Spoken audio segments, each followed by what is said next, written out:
Nobody saw it coming, not the press, not the palace advisors, not even the people closest to the king. On a quiet Wednesday morning in July 2025, King Charles signed an order that would change the royal family forever, and by the time the world found out, Camilla's place in British history had already been sealed permanently. There is a moment in every long story when everything shifts, when the years of whispers of doubt, of public anger, of private grief, all of it gets answered by a single act. For Camilla Parker Bowles, that moment came quietly, without grand fanfare, aboard a submarine at a naval base in Plymouth. It came the day before her 78th birthday, and it came from the one man who had always believed in her, even when the entire world did not. To understand what King Charles did on July 16, 2025, you have to go back. You have to understand who Camilla was before she became a queen.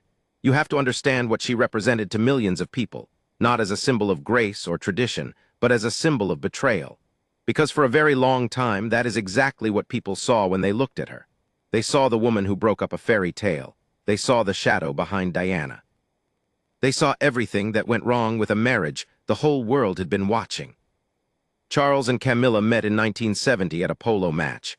She was funny, grounded, completely unimpressed by titles and pomp, and that more than anything drew him to her. They were a natural fit, but timing, as it so often does in great stories, got in the way. Charles went away on a naval tour. When he came back, Camilla had married someone else, Andrew Parker Bowles. And Charles, under enormous pressure from the palace and the public, eventually married Lady Diana Spencer in 1981 in a wedding that the whole world watched with joy. But the marriage between Charles and Diana was a troubled one almost from the start.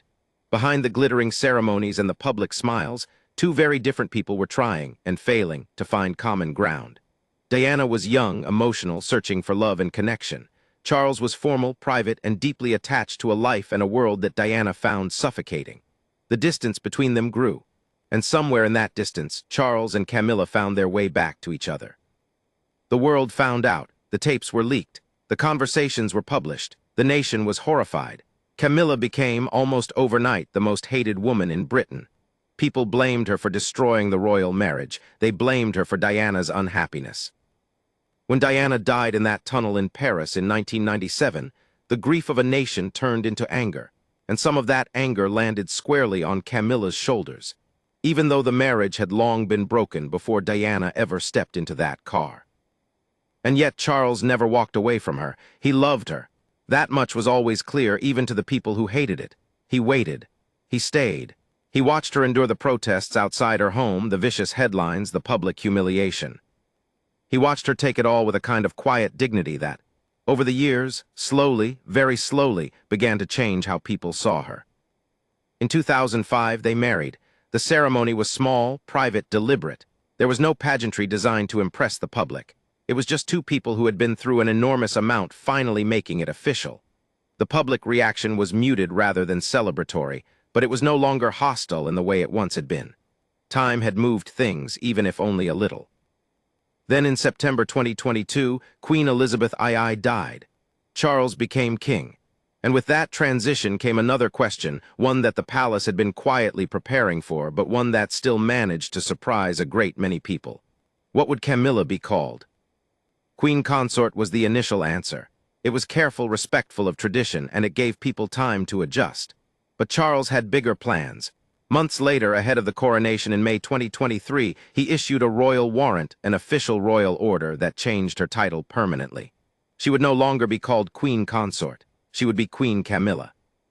That was the first major order, and it sent a message. Charles was not interested in keeping his wife in the background. He was not interested in historical footnotes or political caution. The coronation invitations went out with both their names on equal footing.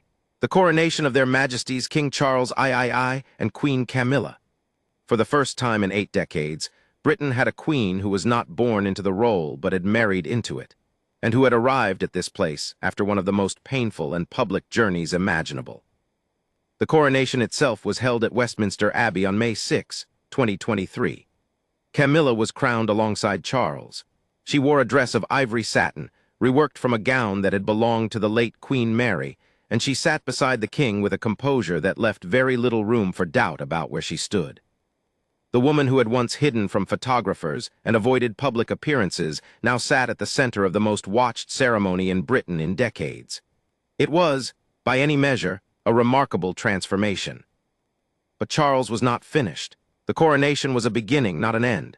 In the months and years that followed, he continued to quietly but deliberately expand Camilla's presence, her titles, and her standing within the royal family. He gave her responsibilities. He included her in state events. He made it clear again and again that she was not a footnote to his reign, she was a partner in it. Royal watchers began to notice a pattern. Each time there was a question about Camilla's future, particularly once Charles's cancer diagnosis became public. The king responded with another signal of trust, another layer of permanence added to her position. His cancer diagnosis in early 2024 changed things significantly. Charles had been battling the illness with the same kind of quiet endurance that had characterized much of his public life. But the diagnosis made the question of Camilla's long-term future more urgent. If Charles was no longer there, if something happened, what would become of her? Prince William was expected to eventually take the throne, and the relationship between William and Camilla had always been complicated. William had never fully forgiven the role the affair had played in his parents' marriage and his mother's unhappiness.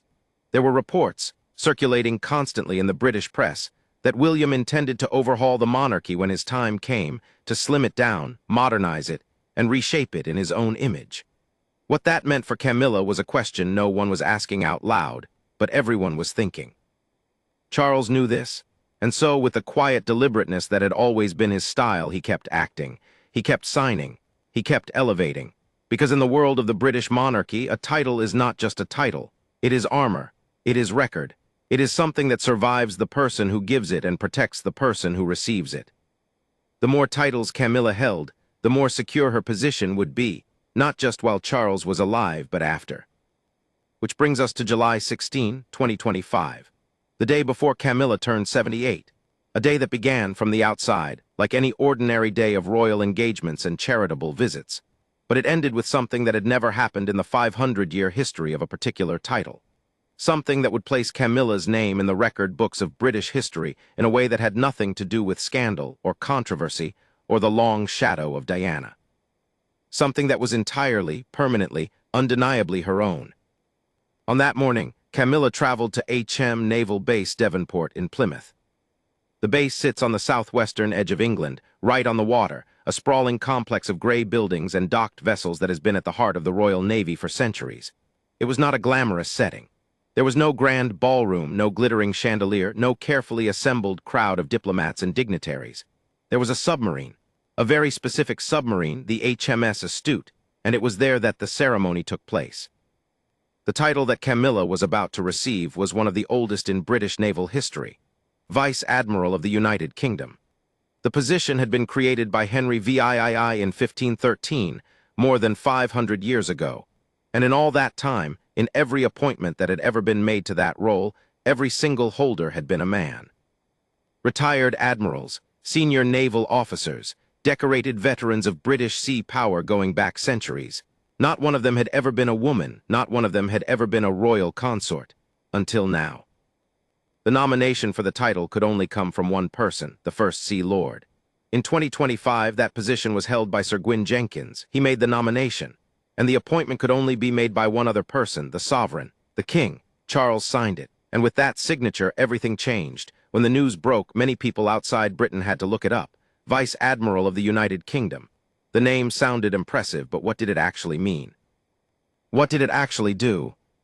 To understand the weight of what Charles had signed, you need to understand the history sitting behind those words, and why, in the carefully ordered world of the British monarchy, an honorary title is never just honorary. The office of Vice Admiral of the United Kingdom dates to the reign of Henry VIII, that most dramatic of English monarchs, who created the position in April 1513 as part of his expansion of royal naval power. In the centuries that followed, the role evolved. In the early days of the Royal Navy, the Vice Admiral of England, as it was then known, was the second most powerful operational position in the fleet. It was a position of genuine command, real authority, the kind of rank that sent ships into battle and decided the fate of coastlines. Over time, as the Navy modernized and the structures of command changed, the role became honorary. But honorary in the language of the monarchy does not mean meaningless. It means the opposite. An honorary position in the British royal system is a position of enduring recognition. It is a formal, permanent, publicly recorded acknowledgement of a person's relationship to an institution. It cannot be taken away by a change of prime minister. It cannot be quietly buried in a policy review. It becomes part of the official record, gazetted, published, inscribed in the history of the office. And the Vice Admiral of the United Kingdom carries a specific weight beyond even that, because it is technically the deputy to the Lord High Admiral, a position vested, as of 2025, in the sovereign himself. In other words, King Charles, as Lord High Admiral, had just formally designated his wife as his official deputy in one of Britain's oldest naval offices. The symbolism of that could not be overstated. What made it even more striking was the history of who had held this title before. The list of Vice Admirals of the United Kingdom reads like a parade of decorated naval men, admirals who had served in wars, commanded fleets, guided the Royal Navy through decades of change. The title had passed from one senior figure to the next for 5 centuries. And then in July 2025, it passed to a woman for the very first time. Not just any woman. A woman who 30 years earlier had been the most publicly reviled figure in Britain. A woman whose name had been synonymous with scandal and heartbreak. A woman who had spent decades rebuilding her reputation through quiet work, charitable dedication, and an unwillingness to engage with the cruelty directed at her. That woman was now the Vice Admiral of the United Kingdom. The ceremony itself took place aboard the HMS Astute.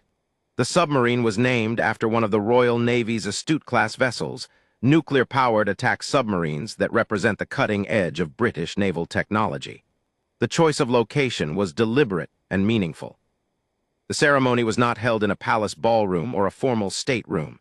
It was held on an active piece of military equipment at a working naval base, among the men and women who actually serve in the Royal Navy. That decision said something important about the nature of the appointment. This was not purely ceremonial decoration. This was a title with a real institutional home, and Camilla was being welcomed into that home formally and publicly. The First Sea Lord, Sir Gwyn Jenkins, made a statement that day.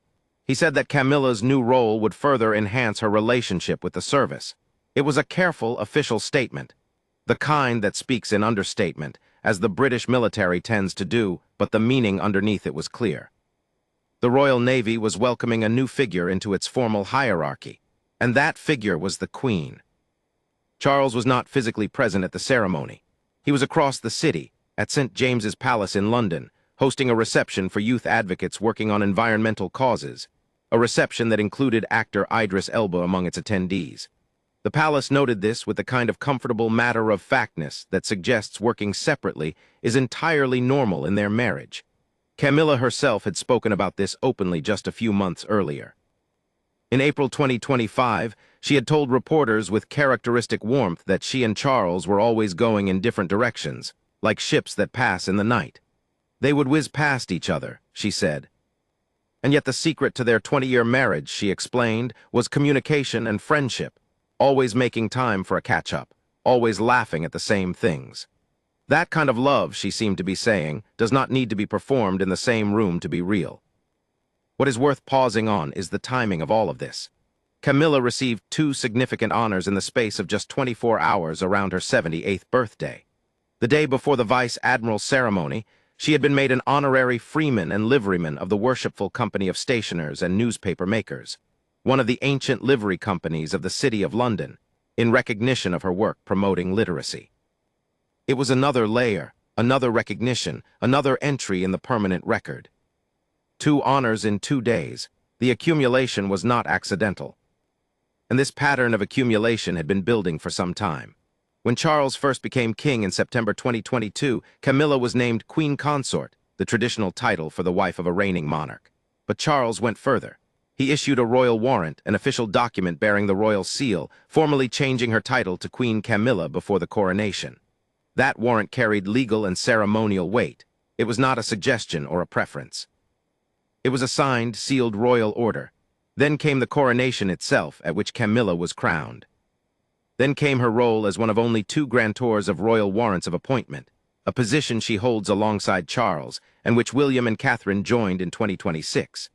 Camilla gained her grantor status in 2024, giving her the formal power to grant royal warrants, the official seal of approval that allows businesses to declare they supply goods or services to the royal household. It is a tangible, practical power, not a decoration, a function. Then there is the matter of the Royal Family Order of Charles III. This is a personal gift from the sovereign to selected female members of the royal family, a painted miniature of the king, set in diamonds, worn on a yellow silk bow at formal occasions. It is one of the most intimate honors in the royal system because it is personally given rather than publicly conferred. The order was established in 2024, and among its earliest recipients were the Princess Royal, the Duchess of Edinburgh, and the Duchess of Gloucester. In July 2025, Catherine, Princess of Wales, received it as well. Queen Camilla, as the highest-ranking female member of the family, wears her own order. These layers, the warrants, the orders, the titles, the formal roles, create a web of recognition that is extremely difficult to simply undo. This is the part that many casual observers of royal news do not fully appreciate. When people see headlines about a king giving his wife a new title, they often think of it as a gesture, something warm and ceremonial, like a public anniversary gift. And there is certainly a personal element to what Charles has done. He loves Camilla. He has never pretended otherwise. But the titles he has given her over the past 3 years are not simply expressions of personal affection. They are strategic acts of institutional protection. They are the actions of a man who is thinking carefully about what happens after he is gone. Because the reality of the British monarchy is this: titles and positions can be created, but they are not easily destroyed once they are established. When a person is appointed Vice Admiral of the United Kingdom, that appointment is published in the London Gazette, the official record of government and royal appointments. It becomes historical fact. You cannot unpublish the London Gazette. You cannot erase a royal warrant that has been properly issued and recorded. A future king can, of course, choose not to renew or extend certain honors. A future king can reorganize the working structure of the royal family. But he cannot reach backward into the record and make something that happened not have happened. Camilla's vice admiralship exists now. It will always have existed. No matter what comes next, her name is in that list of holders of one of Britain's oldest offices, and she is the first woman ever to appear there. That is permanent in a way that very few things in public life are. Beyond the formal record, there is the matter of public perception, which, in the world of the monarchy, matters almost as much as the legal reality. Every title Charles gives Camilla is a message to the public, to the press, to the institution, and to his family. It says, "This woman belongs here." It says, whatever you may have thought about her past, whatever questions you may have about her future role, the king himself has placed her in a position of permanent recognition, and he has done so deliberately and repeatedly. It is very difficult to argue with a pattern that consistent. It is very difficult to look at the full scope of what Charles has done: the royal warrant that named her queen, the coronation, the grantor status, the family order, the vice admiralship, and conclude that any of it was casual or accidental. There were people, of course, who noticed the subtext immediately. Royal commentators and historians pointed out that the vice admiralship, in particular, seemed timed with unusual care. Charles's cancer treatment had been ongoing, and questions about his health had never fully left the public conversation. The appointment of Camilla to a named, permanent, historically significant royal office just days before her birthday was not simply a birthday gift. It was a declaration. It was a line drawn in the record of history. And it was drawn at a moment when the question of Camilla's future, after Charles, in a monarchy shaped by William, was as open and uncertain as it had ever been. William's relationship with Camilla has always been the great unspoken tension at the heart of the current royal family. He loved his mother deeply. He watched her struggle. He watched her be publicly humiliated. He was a child during the worst years of it, and children carry those experiences in ways that do not simply dissolve with time or with formal reconciliations. Reports have consistently suggested that, while William treats Camilla with courtesy in public, the warmth between them has never been particularly deep. And reports about his plans for the monarchy once he becomes king have done little to ease concerns about what Camilla's position might look like in that future. Slimming the monarchy, modernizing the coronation, reducing costs. These are William's stated priorities. None of them on their face are hostile to Camilla, but none of them guarantee her comfort or her prominence either. Charles knows all of this. He has always known it. And his response to it over the past 3 years has been methodical. He has not confronted it directly. He has not given interviews about it or made speeches about Camilla's future. That is not his style, and it would likely make things worse rather than better. Instead, he has acted. He has signed. He has appointed. He has built a record that is so thorough, so carefully layered, so deeply embedded in the official history of the British monarchy that any future attempt to diminish Camilla's place would have to contend with all of it. Every warrant, every order, every gazette entry, every ceremony, the weight of it all sitting on one side of the scale. On the other side, the will of a future king, operating in a country where the monarchy's power is largely symbolic and where the press and the public have more say in how the institution is perceived than any individual royal. It is not a battle Charles can win definitively. No one can, but he can make the outcome as difficult as possible to reverse, and that, it seems, is exactly what he is doing. There is something quietly moving about watching it unfold, even for those who have always had complicated feelings about Camilla. Here is a man in his mid-70s, dealing with a serious illness, navigating the complexities of a family that has never been without its tensions, and still finding time and energy and political will to protect the woman he loves. Not with grand speeches or dramatic gestures, with paperwork, with signatures. With the patient, deliberate accumulation of official acts that will outlast him.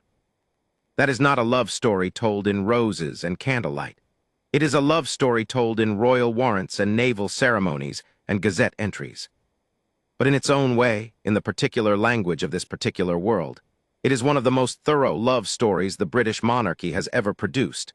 Camilla, Queen of the United Kingdom and Vice Admiral of the United Kingdom, stood on the deck of a nuclear submarine and accepted a title that no woman had ever held before in 500 years of British naval history. She did not make a grand speech about it. She did not frame it in the language of feminism or historic achievement, though it was both of those things. She simply accepted it, with the composed warmth that has become her trademark in recent years, and got on with the rest of her day. Because that same afternoon, she traveled to Little Bridge House, a children's hospice that is part of Children's Hospice Southwest. She had visited before. She spoke to the families there, to the staff, to the volunteers who fill those corridors with a kind of love that is hard to describe unless you have seen it. She told the press that she used to think hospices were sad places. Now she understood they were completely uplifting. She said the people who worked in them deserved a huge, huge thank you. And then she left and went home and turned 78 the next morning. That combination of things, a historic military appointment in the morning, a hospice visit in the afternoon, a birthday the next day, captures something important about who Camilla has become. She has managed, over the course of many years of relentless charitable work and careful public conduct, to separate herself from the version of her that was constructed by the tabloid press in the 1990s. The work has been quiet and patient. She has championed literacy programs, founded and led organizations supporting survivors of domestic abuse and rape, campaigned against osteoporosis, raised awareness of the isolation felt by the elderly. None of these things attract the same kind of headlines as a royal scandal, but they accumulate. They become a record of a different kind, not the official record of the London Gazette, but the human record of organizations helped and people reached and causes advanced. That record matters too. There is a story that Camilla told on BBC Radio 4 on the last day of 2024 that says a great deal about her. She was participating in a conversation about gender-based violence, and she chose to share something personal. As a teenager, she said, she had been attacked on a train by a stranger. She had been sitting quietly, reading her book, when a man assaulted her. She fought back. When she got off the train, her mother looked at her, hair standing up, a button missing from her coat, and said nothing directly, because Camilla said nothing directly either. The incident lurked for many years. She said the feeling she remembered most was not fear but fury, pure, uncomplicated anger at what had been done to her. She shared this story not to generate sympathy, but to make a point, that many women carry experiences like this silently for decades, and that silence is itself a form of damage. It was a remarkably honest moment from a woman who has spent much of her public life being very careful about what she reveals. And it illuminated something about her that the purely ceremonial version of royal coverage tends to miss. Camilla is not simply a consort who shows up at events and smiles politely. She is a woman with a life full of complicated experiences, who has channeled those experiences into causes she genuinely believes in, and who has arrived at this extraordinary late chapter of her life with a remarkable amount of perspective and resilience intact. Now consider what her position actually looks like in the summer of 2025. She is Queen Camilla, officially by royal warrant, with full coronation rites completed. She is Vice Admiral of the United Kingdom, the first woman ever, appointed by the sovereign on nomination of the First Sea Lord. She is a grantor of royal warrants of appointment, one of only 4 people in the kingdom with that formal power. She is a recipient of the Royal Family Order of Charles III. She is an honorary freeman and liveryman of one of London's ancient guilds. And she is patron to dozens of charities and organizations across Britain, each of which has formally recognized her association and built programming around her involvement. Strip away the sentiment and look at the structure. That is an extraordinary accumulation of formal, permanent, publicly recorded positions. The question of what happens to Camilla when William becomes king, a question that royal correspondents return to constantly, is not simple to answer, because the answer depends in part on which of these positions you are talking about. The title of queen would almost certainly change upon Charles's death. A widowed queen consort traditionally becomes queen dowager, a lesser rank that carries dignity but not active royal status. William cannot prevent that change. It is built into the mechanics of succession. But the vice admiralship, that is not a consort's title. It was conferred on Camilla as an individual in her own right, on the nomination of the First Sea Lord and the appointment of the sovereign. It is in the record. It stays. The grantor status for royal warrants? That will likely transfer with the change in reign. Future warrants would be granted by William and Catherine, not by Camilla. But the warrants already granted under Charles and Camilla's joint tenure are recorded and will remain part of the historical record. The charitable patronages. Those depend on the organizations involved, and many of them have built such strong relationships with Camilla personally that it would be difficult and potentially damaging to their work to simply end those associations. The family order. That is a personal gift from Charles. It cannot be revoked by William. It is Camilla's to wear for the rest of her life. What this means, practically speaking, is that Charles has built his wife a position that is partly changeable and partly not. Some of it will shift with the crown. Some of it will not shift at all, and the parts that will not shift are precisely the parts that Charles seems to have chosen most deliberately. The vice admiralship is a perfect example. It is a title with historical weight and permanent record. It is a title that required formal institutional endorsement from the Royal Navy. It is a title that, once given, becomes a fact of British naval and royal history that no one can undo. That is not a coincidence. That is a king thinking very carefully about what endures. There's also something worth saying about the wider cultural shift that has accompanied all of this. Public opinion about Camilla in Britain has changed significantly over the past decade and a half. The generation that remembers the Diana years with raw emotion is aging. A younger generation has grown up watching Camilla simply do the job, show up, speak thoughtfully, support her husband, run her charities, handle the public scrutiny with grace. Recent polls have shown that the percentage of Britons who view Camilla favorably has risen steadily since the coronation. She is not universally beloved. She never will be, perhaps. The ghost of Diana is too powerful and too present in British cultural memory for that. But the active hostility of the 1990s has faded considerably, replaced by something closer to measured respect, and in some quarters, genuine affection. This cultural shift matters to Charles, and it matters to the institution. A monarchy that is perceived as stable, coherent, and internally functional is a monarchy that retains public support. And nothing destabilizes the perception of stability quite like the impression that a new king is about to push an elderly former queen out of the picture. By making Camilla's position as robust and publicly prominent as possible, Charles is also protecting the institution itself from that kind of story. He is signaling this family is not fractured. This transition will be orderly. There is room for everyone who deserves to be here. Whether William eventually shares that vision is another question entirely. The relationship between Charles and William has been warm but sometimes strained over the years, and William's plans for the monarchy are ambitious and specific. He wants a slimmer working royal family. He wants a modernized coronation.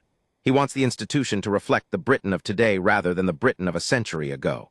These are not unreasonable ambitions. Many people agree with them. but they are ambitions that will inevitably create choices, and some of those choices will involve people. Will Camilla be one of those people? The honest answer is that no one outside the palace knows. What is known is that Charles has done everything in his power to ensure that whatever choices William makes, he makes them against a backdrop of formal, documented, historically embedded recognition that will make those choices more complicated than they might otherwise have been. There is a phrase sometimes used in legal contexts, belt and suspenders. It means taking two separate precautions when one might be considered enough because the stakes are high enough that redundancy is worth it. Charles has been doing something like that for Camilla. One royal warrant might be symbolic, two might be thorough. But the full scope of what he has built, the queen title, the coronation, the grantor role, the family order, the vice-admiralship, the guild memberships, the charitable infrastructure, is not redundancy for its own sake. It is a structure. A carefully assembled structure designed to support a person even when the person who built it is no longer present to support them directly. On July 17, 2025, the day after the vice-admiral ceremony, Camilla turned 78. There is no record of any public celebration. She is not a person who makes a great show of her own birthdays.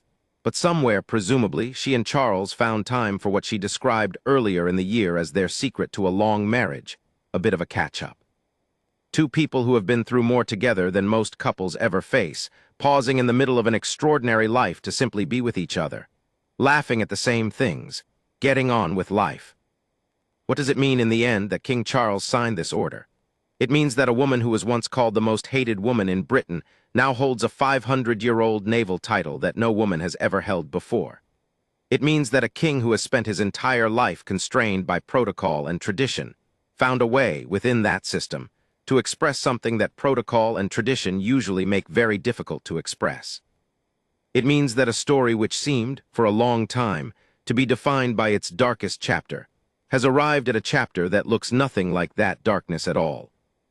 Camilla's royal status is now, in the most literal sense, permanently changed, not just by the vice-admiralship, not just by any single act, but by the cumulative weight of everything Charles has done since September 2022, every warrant, every ceremony, every signature, every appointment. Each one a brick in a wall that took years to build and will take generations to fully understand. History does not always reward the people who deserve it most.